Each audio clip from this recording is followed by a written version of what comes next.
கோவை மாவட்டம் சிங்காநல்லூரில் அரசு பேருந்து நடத்துனருடன் பயணிகள் வாக்குவாதத்தில் ஈடுபட்ட காட்சிகள் சமூக வலைதளங்களில் வைரலாக பரவி வருகிறது.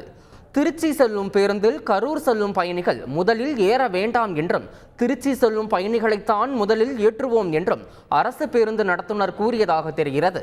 இதற்கு எதிர்ப்பு தெரிவித்து நடத்துனரிடம் பயணிகள் வாக்குவாதத்தில் ஈடுபட்டனர்.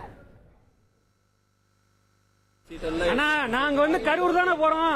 கரூர் டிக்கெட் ஏறலாமா ஏறக்கூடாது சொல்லுங்க. நான் ஏற வேணாம்னு சொல்லவே இல்லையே. 5 நிமிஷம் கழிச்சு ஏற நீங்க தானே சொன்னீங்க. போகும்போது ஏறுங்கறீங்க. சீட்ல நாங்க என்ன 5 நிமிஷம் கரூர் டிக்கெட் நான் கேக்குறேன். நான் கரூர் டிக்கெட் ஏறணும். நான் மென்ஷன் பண்ணி தான் போறேன். நான் கரூர் டிக்கெட் நான் ஏறணுமா ஏறக்கூடாதா? 5 நிமிஷம் கழிச்சு ஏறணும்னு சொல்றீங்க. 5 நிமிஷம் கழிச்சு தானே ஏற சொல்றீங்க. நான் இப்ப ஏறேன்.